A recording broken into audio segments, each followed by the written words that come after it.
Bonjour et bienvenue sur Vitamine B.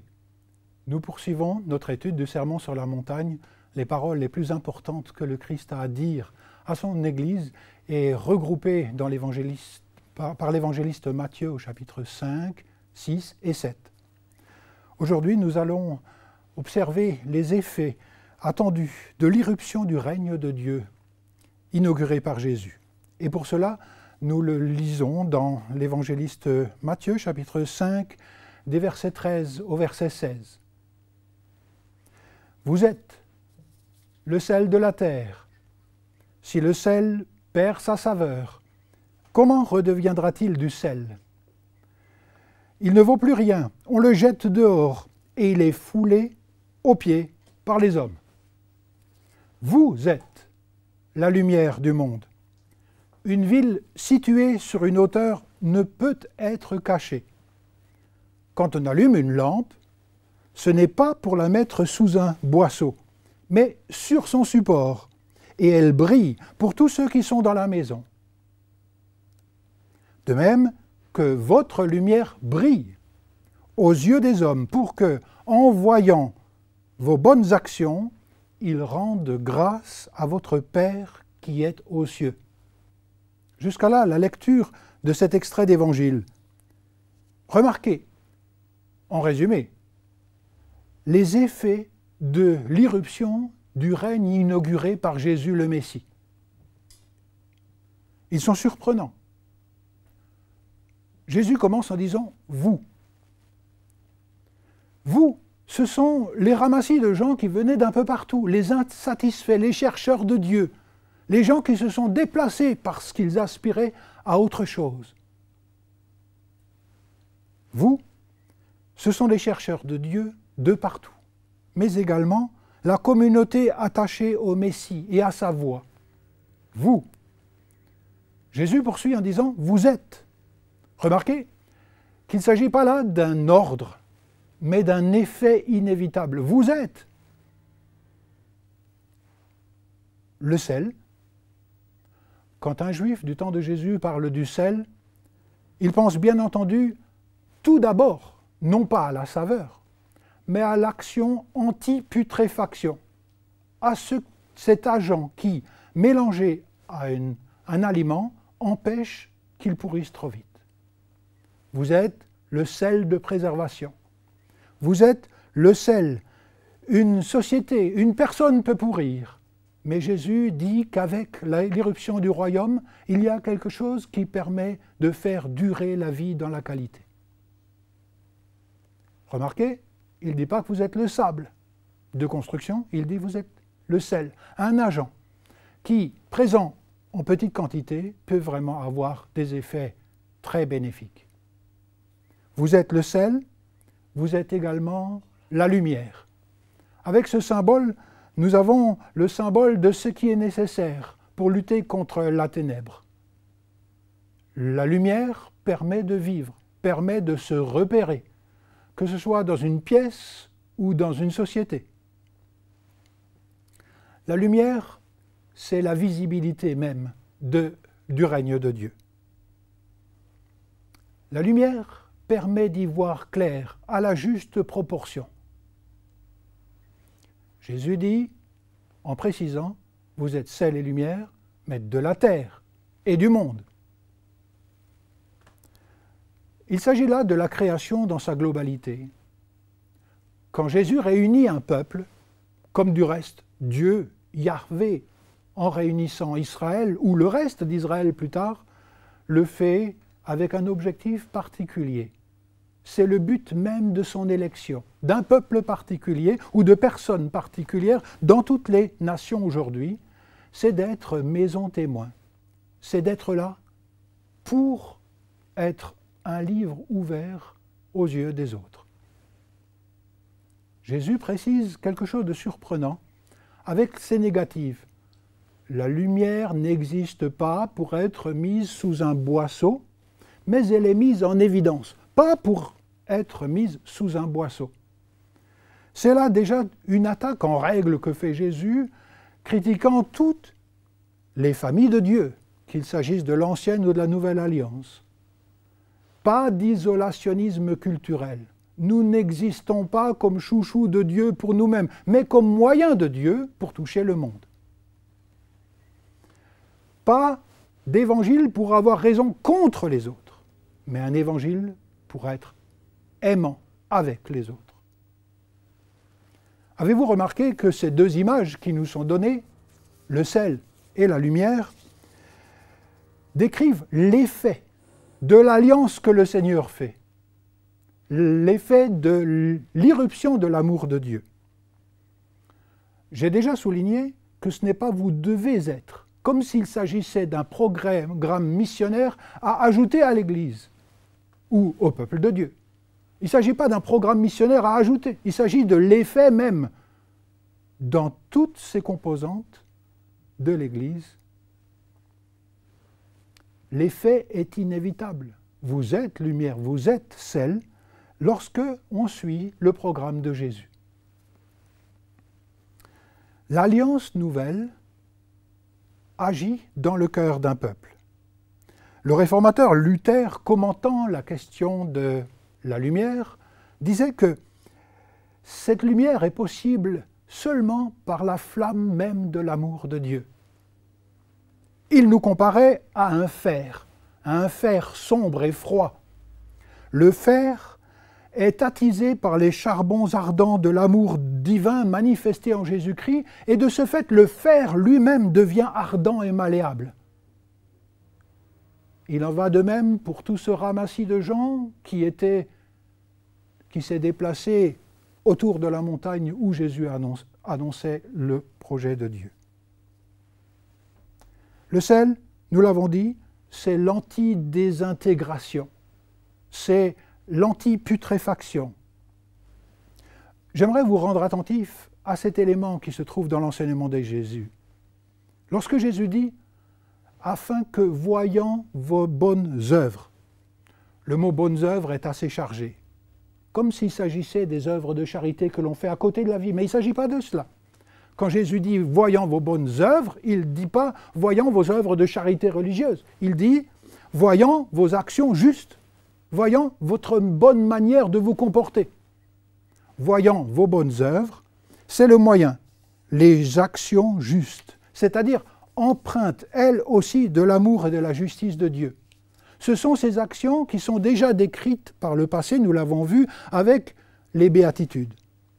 Les gens humbles, les gens doux ou non violents, qui se laissent affecter par la souffrance d'autrui, les gens qui ont faim et soif de la justice, les gens qui sont miséricordieux, qui sont sans mélange et qui font œuvre de shalom et de paix, voyant vos justes manières de vous conduire. Et dans tout le chapitre 5, Jésus va encore donner 5 domaines majeurs de la vie de toutes les sociétés dans lesquels cette juste manière de vivre affecte la société tout entière. L'objectif ou l'effet inévitable est décrit. Afin que, voyant vos justes manières de vous conduire, il, c'est la société, glorifie votre Père qui est dans les cieux. Ici, il est question du Père. Bien entendu, il est nécessaire de parler du Père. Il y a des paroles, mais avant tout, il y a une conduite qui conduit les gens à s'interroger sur la marque de famille, les traits de famille particuliers de cette appartenance à ce Père-là. La vie elle-même est prophétique, sans être hyper religieuse. La vie, elle parle de soi, des traits de famille qui sont particuliers.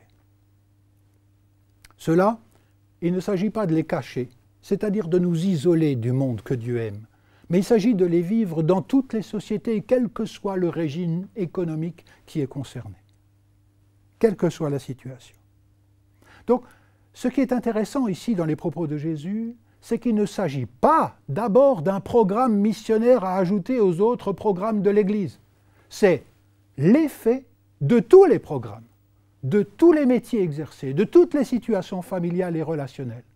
Voyant vos justes manières de vous comporter, il glorifie votre Père qui est dans les cieux. Je ne sais pas ce que nos vies elles-mêmes, dans leur concrétude, dit de Dieu, mais elle dit quelque chose de Dieu, inévitablement, en vivant les valeurs du royaume.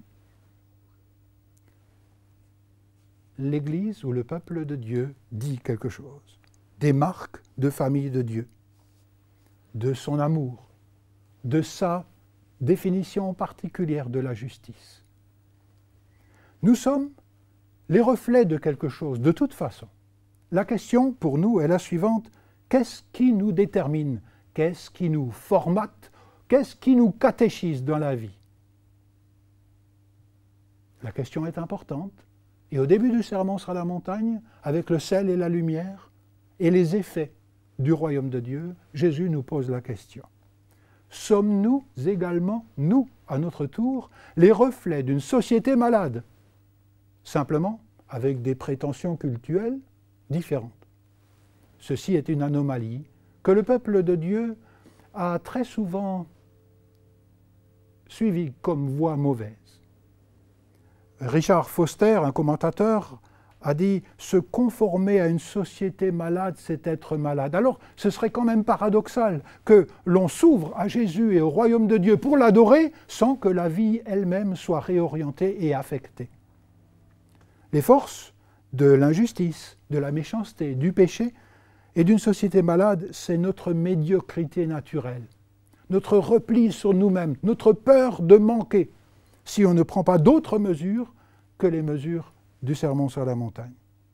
C'est la raison pour laquelle on assiste parfois à des accumulations insatiables des biens, de peur de manquer dans le futur et de nous faire des réserves au cas où Dieu ne pourvoirait pas pour demain.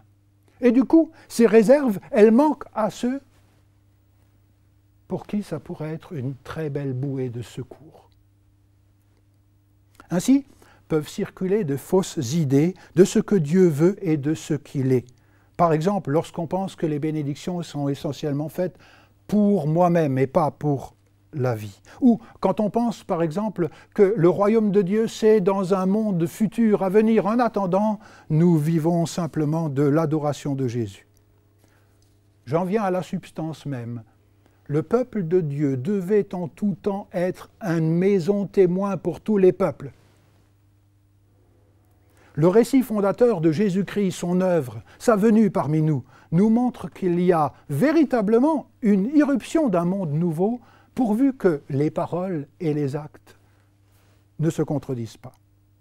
Nous vivons toujours une vie qui parle, mais déjà, ce plan très ancien était présent dans l'Ancien Testament, dans le livre de l'Exode, au chapitre 19, par exemple, et au verset 6, je vous en fais la lecture.